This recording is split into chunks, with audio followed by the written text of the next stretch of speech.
We begin tonight with the latest controversy around abortion access. Thank you for joining us. I'm Blair Best. We're tracking the impact of two separate rulings in relation to an abortion pill. First up, a Texas judge's ruling halted the FDA's approval of the pill. And then in Washington, another federal judge issued a separate ruling, ordering the FDA to make no changes when it comes to the drug's availability. Catherine Cook breaks down what this all might mean. We're relieved and happy that access to this medication will continue to be protected here. The Washington AG's office staying optimistic Friday regarding access to abortion pill mifepristone. This as conflicting court cases in Washington and Texas stand poised to decide whether that pill stays legal. First, Texas. On Friday, U.S. Judge Matthew Kacsmaryk suspended the Food and Drug Administration's approval of the abortion pill nationwide.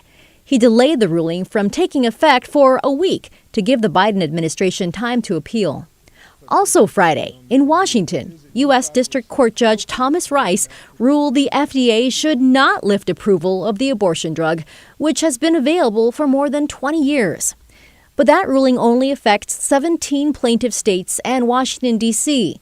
Oregon is among those states. Our order is the only one that's in place right now. The other order doesn't go into effect until at least 7 days from now, and we'll need to closely watch that case to see what the further developments are. But as we sit here tonight, we have a clear order that's in place from our court saying access is protected. The Washington case, for the moment, is mostly about preserving the status quo. David Schraub is an assistant professor at Lewis and Clark Law School and has been watching the cases unfold. From the FDA's vantage points, they kind of are in a bit of a pickle that they can't really comply with both, which is a sort of situation where oftentimes then the U.S. Supreme Court kind of has to step in. Schraub notes it may pose an interesting situation for the High Court, which holds a conservative supermajority.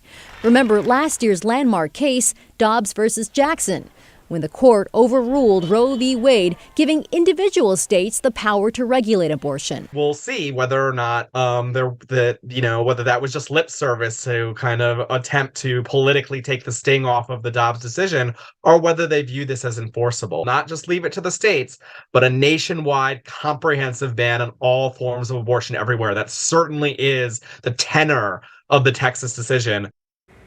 In a series of tweets last night, President Biden said his administration will fight the Texas ruling. Now, also worth noting, this week, Governor Inslee announced that Washington is stockpiling the abortion drug and just bought a 3-year supply. Well, developing tonight, 2 teens have been arrested following a stabbing that sent a 13-year-old to the hospital. This happened Friday night in the Hillsdale neighborhood on Southwest Vermont Street. Portland police say the victim was approached by 2 suspects who robbed and stabbed him with a knife before running away. The victim was sent to the hospital with non-life-threatening injuries, but the suspects didn't get far. Officers searched the area and just a few blocks away found a 15- and 17-year-old boy who matched the description. After they were taken into custody, officers also found this knife and a realistic-looking airsoft pistol. The teens now face assault and robbery charges. Well, Albany police are looking for your help finding a missing 13-year-old.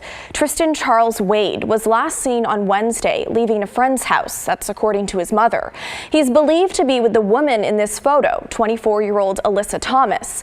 Now, this photo is from social media, and police say they have reports of the pair in the Portland area, apparently trying to leave the state.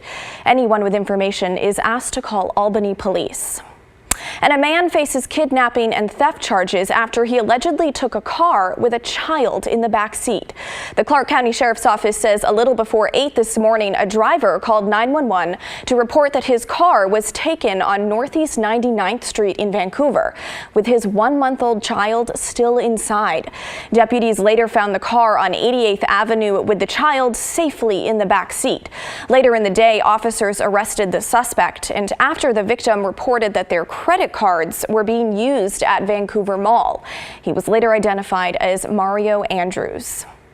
And the Portland Fire Department is one of the latest victims of theft in the city. Yesterday, one of their vehicles was broken into along Southeast Division and 45th Avenue. The thief or thieves ran away with a turnout jacket and a self-contained breathing apparatus. Those are one of the backpack-style air packs that firefighters wear in emergencies. The items totaled $10,000. If you have any information, call the Portland Fire non-emergency line. Well, let's check in on the weather now with meteorologist Joe Ranieri. And Joe, what do you have for us this weekend? Oh, Blair, get ready for some wet, windy, and mild conditions heading into Easter Sunday. The rest of your Saturday night is going to be relatively quiet. We are picking up some light showers on the radar right now, but this is going to be pretty calm considering what we're going to be seeing by the time we start Easter Sunday. I know a lot of people are hoping for outdoor festivities, maybe a little brunch, of course, the Easter egg hunts. Yeah, it's going to be on the wet side. If you're going to be here in the metro area, there's a better chance of seeing drier weather throughout the morning hours south of the city. We're talking Salem south. So as we look at the futurecast here, for the rest of your night, we're just going to be overcast, maybe a few sprinkles, but I have futurecast here right at 10 o'clock tomorrow morning, picking up some yellows along the Oregon coast into the Coast Range. And then those showers really start to increase throughout the later part of the morning into the afternoon. Rainfall amounts could be anywhere from a half to maybe 3/4 of an inch of rain. And we'll also see some very windy conditions along the coast, especially with gusts by tomorrow afternoon, anywhere from 30 to 40 miles an hour. Here's a look at just some of the models showing how much rain we could be seeing. Of course, this goes in from tomorrow all the way in the early part of next week. 2, maybe 2.5 inches of rain in a few locations. If that is the case, we could be seeing a rise in some streams and local rivers. I'll talk more about your detailed forecast in just a few minutes. All right, Joe, thank you. Well, it may have been a Saturday morning, but more than 300 people took time out of their weekend and showed up in person to talk with lawmakers about the state budget and where they'd like to see the money go. As Alma McCarty reports, the hearing was the first in a series of meetings. At Portland Community College's Slovenia campus Saturday, crowds packed the auditorium. It was very empowering to walk into that room and see that it was standing room only today, that the community is as engaged as it is. The Joint Ways and Means Committee held a 2-hour public hearing on the state budget. More specifically, the roughly $32 billion from the general and lottery funds that the Oregon legislature has control over and can allocate.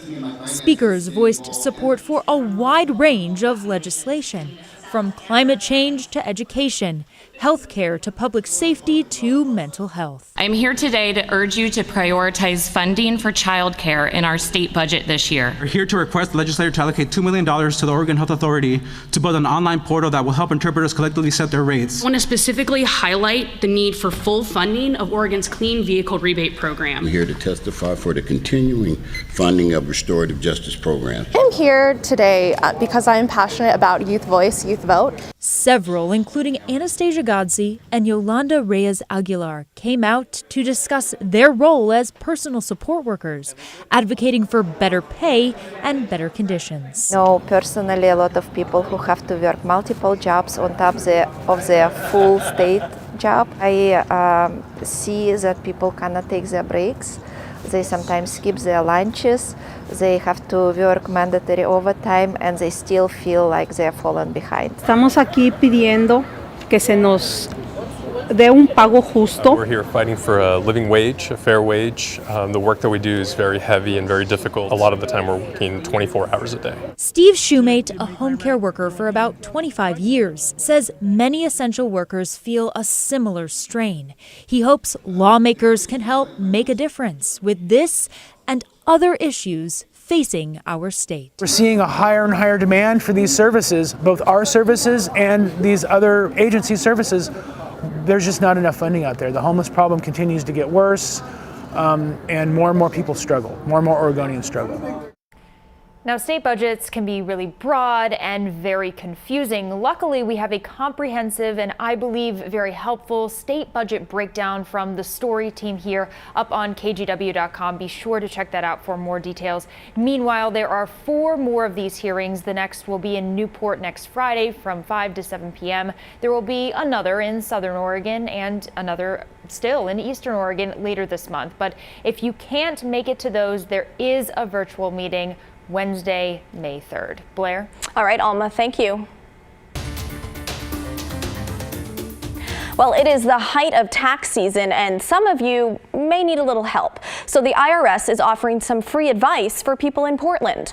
They opened their Taxpayer Assistance Center at the Federal Building downtown today. The IRS offers the walk-in service on certain Saturdays at its centers across the country. These are not meant to be tax preparation services, but they can help you get specific questions answered about everything, from filing with dependents to specific tax credits to even filing an extension. You can also pay your tax bill if you need to. I think this is really important. It shows that we are accessible, especially maybe to some of those working families where it's hard for them to come in during the week. I also think that during tax season, especially, that it just shows that we're opening our doors and we're here to help people.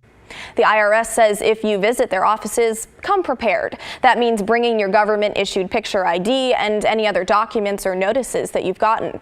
For more information on special Saturday openings, we've got a link in our story at kgw.com.